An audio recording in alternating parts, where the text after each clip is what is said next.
कई बार आपका वंश रुक जाता है, कई बार आपके सर्वनाश की स्थिति उत्पन्न हो जाती है, कई बार आप कितना कमाते हो पर आपके जीवन में सब केवल नुकसान के सिवा कुछ नहीं है। समझ लो कि आपके द्वारा कभी ना कभी किसी भक्त का अपमान हुआ है। यदि आपने किसी भक्त का अपमान किया है, किसी साधु का, संत का अपमान किया है, तो भी आपको ये दशा भोगनी पड़ सकती है। इसलिए जीवन में कभी संतों का श्राप मत लीजिएगा, कभी भक्तों का कुछ बिगाड़िएगा मत। आजकल ना लोग बाबाओं को क्या बोल, अरे ये तो पाखंडी है, तुमने पंगा ले रहे हो तुम। अरे जो आदमी माला जप रहा है, तुम्हारे बाप का क्या बिगाड़ा उसने? माला जप रहा है, कोई भगवान का नाम ले रहा है, तुम्हारे घर चोरी कर रहा है, कह रहे हो पाखंडी है। तुम्हें किसने अधिकार दिया किसी को भी पाखंडी कहने का? तुम जानते हो उनके बारे में? अरे जिसके बारे में जानो मत, उसके बारे में बोलो मत। क्या मतलब है बोलने का? भगवान जब हिसाब लेने बैठेंगे तो तुम्हारा सब निकल जाएगा।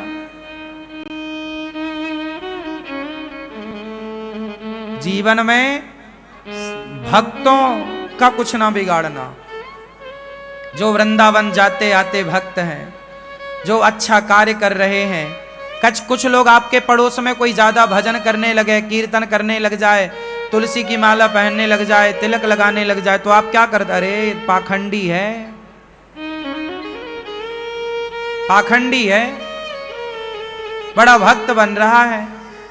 अच्छा, और तुम्हारे पड़ोस में कोई शराब पीने लग जाए, मुर्गा खाने लग जाए, बकरा खाने लग जाए, उसे आप पाखंडी नहीं कहते, उसे आप अच्छा कहते हैं। तुम्हारी अक्ल में पता नहीं क्या हो गया है। तुम होशियार तो बहुत बनते हो, पर हो एक नंबर के मूर्ख।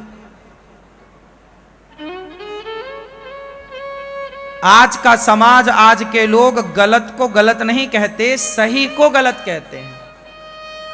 शराब पीने वाले को लोग नहीं कहते कि तू गलत है, मांस खाने वाले को लोग नहीं कहते तू गलत है, भजन करने लग जाए कोई तो उसे पाखंडी कहने लग जाते हैं। अरे तुम तो पागल हो, पाखंडी हो। तुम्हारा अगले जन्म में भगवान गूंगा बनाएंगे तुम्हें, तुम्हारा यही दंड है, तुम गूंगे बनोगे। तुम्हारी को वाणी दी है ना, तुम राम राम तो बोलते नहीं हो, जो राम राम बोल रहे हो उनको तुम पाखंडी बोल रहे हो, अब गूंगे बनोगे, यही तुम्हारा दंड है। क्यों गूंगा होता है कोई? कुछ बिगाड़ा होगा तब ना गूंगा है। दी तो है तुम्हें वाणी, तुम कितना राम राम जपते हो, बल्कि जो राम राम जप रहे हैं भजन करने वाले साधु संतों को तुम उल्टा बोल रहे हो, तो भगवान बोलेंगे अब तुम्हें जबान देने की जरूरत नहीं, गूंगे रहो। ईश्वर तरीके से न्याय करते हैं। इस संसार में कोई किसी को दुख नहीं देता। कोई अंधा है, कोई लंगड़ा है, कोई बहरा है, कोई कैसा है, ये सब तुम्हारे कर्म दंड हैं। ईश्वर का विधान ऐसा ही है, देर से मिलेगा, मिलेगा जरूर, माफी नहीं है। माफी तब होगी जब आपने यदि गलती की और गलती को स्वीकार करके आपने भगवान की शरणागति, है प्रभु हमसे अपराध हो गया, गलती हो गई, समर्पण करके और फिर दोबारा कभी गलती ना करने का संकल्प लिया, तो भगवान कहते हैं सन्मुख हो ही जीव मोहि जबहि, जन्म कोटि अघ नासहि तबहि। जो मेरे सन्मुख आ जाता है भक्त, मैं उसके अपराधों को भूल कर उसे क्षमा कर देता हूं। तो आप लोग एक बार जरा विचार कीजिएगा कि आप लोग कहीं किसी भक्त का अपमान तो नहीं करते, चाहे वो स्त्री हो या पुरुष हो, किसी साधक का, भक्त का, संत का। कोई तुम्हारे घर मांगने आ जाए, भैया भिक्षाम देही, जरा 2 रोटी दे दो, तो आप लोग रोटी तो देते नहीं है, क्या उपदेश करते हैं? अरे बाबा कमा के खा नहीं सकता, भाई साहब हम तुमसे रोटी मांग रहे हैं, तुम हमें उपदेश कर रहे हो। ये तुमने पाप कमा लिया। यदि आपके द्वार से सोचो कि मैं कभी आपके घर भिक्षा मांगे, चलो आज मैं रूप बदल कर, मैं सोचता हूं कि कभी मैं भेष बदल के आप लोगों के यहां जाऊं और आपसे 2 रोटी मांगूं, आप लोगों का क्या रिएक्शन होगा। तो कई बार ये प्रैक्टिकल किया, किसी के घर रूप बदल के गए, नकली दाढ़ी मूछ लगा के बाबा जी बन के तो गए, तो मांगा भिक्षाम देही, मैया कुछ भिक्षा दे दो, खाने को रोटी दे दो। तो वहां से कुछ आज के पढ़े लिखे बच्चे निकलते हैं, बूढ़े बच्चे, क्यों बाबा कमा के खा नहीं सकता, इतना हड्डा कट्टा शरीर है, मांगने आ गए रोटी। ठीक है भैया, जा रहे हैं कमाने, आ गए, हम तो आ गए, लेकिन हुआ क्या। इसलिए संत लोग कहते हैं ना जाने किस रूप में भगवान कभी आएंगे तो शंख चक्र लेकर ना आएंगे तुम्हारे द्वार पर, किसी दीन दुखी साधक भक्त के रूप में आएंगे और वो भिक्षा मांगेंगे। तो जब तुम उन्हें 2 रोटी दोगे तो वो तुम्हारे घर की सारी अलाह बलाह, सारी नेगेटिविटी उस रोटी के माध्यम से लेकर चले जाएंगे। लेकिन आप वो भी देने को तैयार नहीं है। और सोचो कि आपके द्वार से कोई संत भूखा चला गया, इससे गृहस्थों की गृहस्थी में ग्रहण पड़ जाता है। आपकी गृहस्थी में यदि ग्रहण लग गया है तो निश्चित आपके द्वार से कोई भूखा लौटा होगा। आपको पता है शास्त्रों में इसकी बहुत बड़ी निंदा की गई है, आपके दरवाजे से कोई भक्त भूखा ना चला जाए।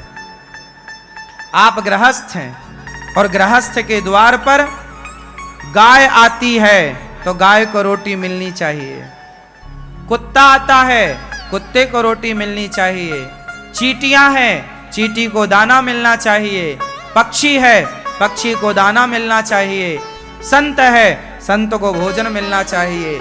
आपके गृहस्थ से, आपके घर से इन सबको मिलना चाहिए। नहीं मिलता जिस घर से, वो घर नहीं शमशान है, और जिस घर से इनको दाना पानी रोटी मिलता है वो घर ही बैकुंठ है, स्वर्ग।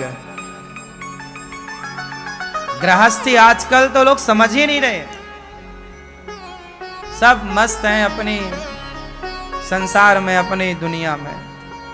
क्या धर्म है क्या अधर्म है उन्हें पता ही नहीं है,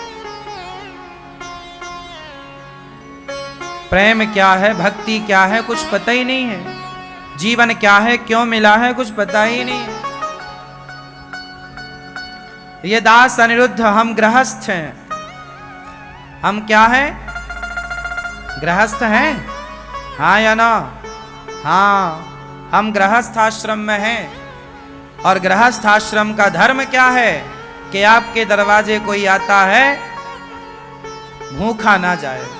इसलिए ये दास अनिरुद्ध गृहस्थ है, तो मैं कोशिश करता हूं कि गौरी गोपाल आश्रम में कोई आवे तो भूखा ना जावे। यही मेरा गृहस्थ धर्म है, और मैं अपने इसी धर्म का पालन करूंगा तो मुझे इसी धर्म का पालन करने से भगवान मिलेंगे। मुझे भगवान की पूजा नहीं करनी अलग से, मैं केवल अपने धर्म का पालन करूं बस। मेरा धर्म गृहस्थ धर्म है, मैं अपने द्वार से कोई भूखा ना जाने पावे। मैं उपदेश नहीं करता किसी को कि जी तुम कमा के खा नहीं सकते, नहीं। हजारों साधु संत रोज आते हैं, उनको रोटी दी जाती है। हम उपदेश नहीं करते, तुमसे कोई 2 रोटी मांगे तुम उपदेश पहले करते हो, ये धर्म नहीं है। हम पानी मांग रहे हैं तुम पानी पिलाओ, हम रोटी मांग रहे हैं तुम रोटी खिलाओ, ये धर्म है। हम रोटी मांग रहे हैं तुम उपदेश सुना रहे हो, ये धर्म नहीं है। क्यों जी? है धर्म। हम तो केवल अपने, सुनो, भगवान के लिए किसी मंदिर जाने की भी जरूरत नहीं है। आप पत्नी हो, अपने पति की सेवा करो, आपको भगवान मिल जाएंगे। आप बेटा हो, अपने माँ बाप की सेवा करो, आपको भगवान मिल जाएंगे। बिना मंदिर गए आप अपने कर्तव्यों का, अपने धर्म का ईमानदारी से निर्वहन करते हैं, आपको आपके धर्म का पालन करने से आपको भगवत प्राप्ति हो जाएगी। बस वो काम भगवान मान के कीजिएगा कि हमारे द्वार पर जो आ रहे हैं अतिथि वो साक्षात भगवान है, इस भाव से।